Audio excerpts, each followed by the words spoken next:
যারা ধর্মপথে চলে, ধর্মকে মানে, ধর্মকে জানে, তারা সবসময় সাধারণ মানুষকে বলে তোমাদের জীবনটা সুন্দর করতে চাইলে অবশ্যই সাধু, গুরু, বৈষ্ণব এবং ভক্তের সঙ্গ করো, তাহলে তোমাদের জীবনটা খুব সুন্দর হয়ে উঠবে।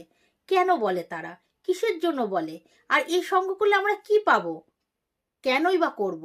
সবই কথা বলবো ভিডিওতে। তার আগে একটি দৃষ্টান্ত আমি তুলে ধরছি। দৃষ্টান্ত দিলে সিদ্ধান্ত তোমরা আপনা আপনি চলে আসতে পারবে। দেখো, আমাদের সবচেয়ে মূল্যবান ধাতু হলো সোনা। এই সোনা, এক থাল সোনা যদি আপনাকে দিয়ে দেয়, আপনার কিন্তু মন ভরবে না। মন কখন ভরবে? সেই সোনা দিয়ে রকমারি গয়না যখন তৈরি করা হবে, বা আপনার পছন্দ মতন জিনিসটা যখন তৈরি করা হবে, তখন সোনাটার মূল্য কিন্তু আপনার কাছে অনেক অনেক বেড়ে যাবে। এমনিতেই মূল্যবান, তার দিয়ে অনেক গুণ বেড়ে যাবে, কেন আপনার মনের ইচ্ছা সেই সোনা পূরণ করেছে।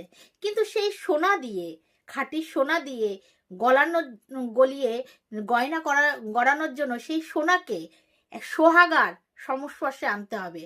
সোহাগা ছাড়া সোনা গলানো যায় না। তার মানে কি, সেই সোনাটাকে সুন্দর করে তুলে ধরা, প্রেজেন্টেশন করার জন্য সোহাগার দরকার হয়। তেমনি সাধু, গুরু, বৈষ্ণব এবং ভক্তের সঙ্গ যখন আমাদের জীবনে আসবে, তখন আমাদের জীবনটা খুব সুন্দর হয়ে উঠবে এবং আমরা ভক্তিপথে খুব সুন্দর করে আগাতে পারবো।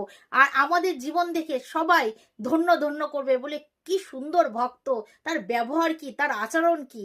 কেন? আমরা সাধু সঙ্গ করেছি, গুরু সঙ্গ করেছি, বৈষ্ণব সঙ্গ করেছি, ভক্ত সঙ্গ করেছি। তাই জন্য সঙ্গ যদি করতে হয়, অবশ্যই সাধু সঙ্গ, ভক্ত সঙ্গ, গুরু সঙ্গ অবশ্যই করবে।